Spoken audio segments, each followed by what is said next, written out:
আপনারা দেখতে পাচ্ছেন আজকে জাগরণের আজকে হচ্ছে শেষ দিন। শেষ বিভিন্ন জোন ভিত্তিক কিন্তু আজকের এই রয়েছে শিশুদের জন্য আলাদা জোন এবং এই জুলাই গণঅভ্যুত্থানে পুলিশি যে নির্যাতনের সে চিত্রগুলো কিন্তু বিভিন্ন জোন কেন্দ্রিক কিন্তু সাজানো হয়েছে। এসেছেন তারা হয়তো ভালো উপভোগ করে দেখতে পাচ্ছেন জুলাই জাগরণ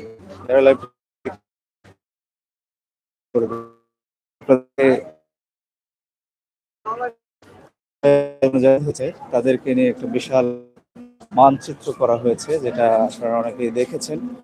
আপনাদের সেই রয়েছে কিডস জোন, এখানে দেখতে পাচ্ছেন অনেক মানুষের কিন্তু ভিড়।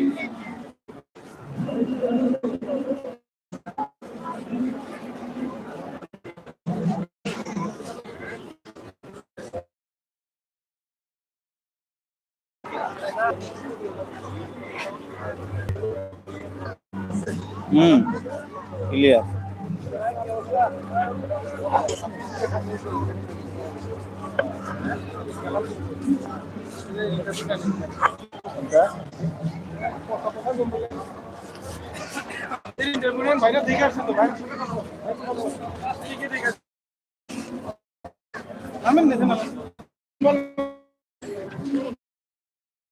বেস্ট জুলাই জাগরণ, অনেকে কিন্তু অনেক দূর দূরান্ত থেকে শেষ দিন। তো আমরা কিছু মন্তব্য জানতে চাই যে কেমন লাগছে। আলহামদুলিল্লাহ, অসাধারণ লাগছে দেখে। খুবই যে ভালো জায়গাটা অনুভবটা বলতে পারতেছি না, কারণ তাহলে কলিজা কেঁপে যাবে।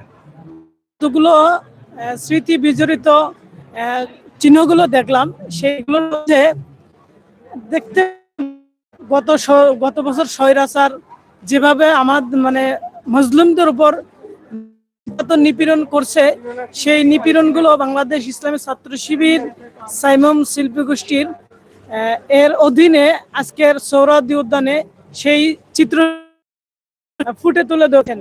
এর কারণটাই বাংলার মানুষদেরকে স্মৃতিগুলো আবার স্মরণ করে দেওয়া, যাতে করে এইরকম সরকার জুলুমবাজ সরকার আর দুনিয়াতে এই বাংলাদেশে আর জন্ম না নিতে পারে, সেগুলোর একটা বিজড়িত একটা দৃশ্য আমরা দেখলাম। আলহামদুলিল্লাহ, এখান থেকে শিক্ষা নিতে হবে।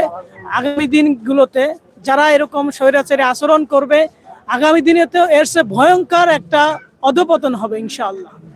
এটাই আমার। আপনি কি মন্তব্য করবেন?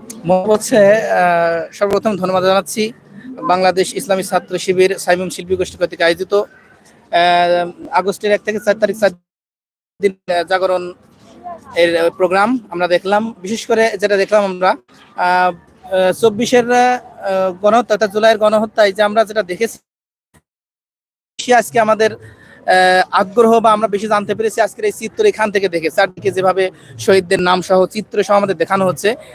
আমি মনে করি এখান